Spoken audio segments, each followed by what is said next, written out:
In the season 3 episode, Pine Barrens, one of the most famous Sopranos episodes of all time, we see Paulie and Christopher get lost in the woods.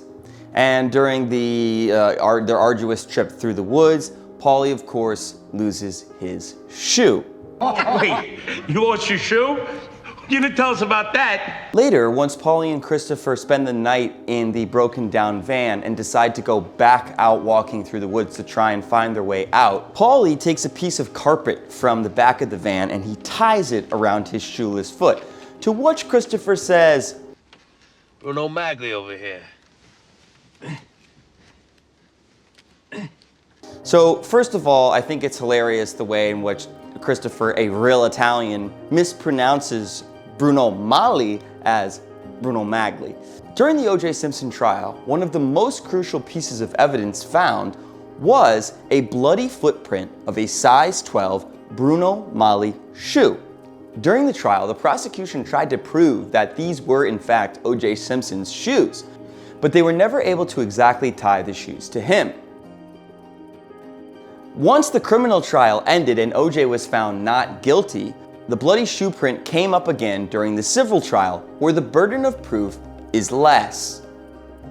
In the interim between the criminal trial and the civil trial, investigators had found a picture of OJ Simpson wearing the Bruno Magli shoes while he was working as a commentator for the NFL during a Buffalo Bills game. During the deposition at the civil trial, OJ Simpson famously remarked, "I would never wear those ugly ass shoes." However, this was obviously disputed by the photograph they had found of him wearing them. But anyway, the point is that when he says this thing about the Bruno Magli over here, this is a direct reference to a very key piece of evidence in the OJ Simpson trial. And this is not the only time that The Sopranos draws in the OJ Simpson trial into its world. OJ Simpson's acquittal they still cannot accept, and now they're suing him in civil court. Simpson's attorney is outraged. Brett Goldman is philosophic. In Jersey, they'd have fried his worthless ass. Well, he's shunned on his golf course now. In the episode just before Pine Barrens, to save us all from Satan's power, Tony has a lengthy flashback to the middle 90s when he thinks that Pussy first became an informant for the FBI. Throughout the entire series of flashbacks, the OJ Simpson trial lingers in the background, with the group of gangsters watching little snippets and making comments, including one of my most favorite comments from Jackie Aprile. Simpson himself attended Barbieri's deposition but made no comment.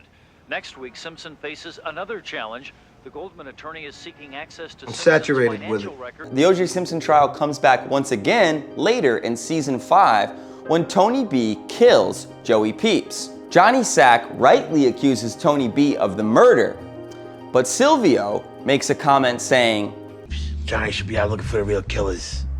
Instead of spending all his time on a golf course.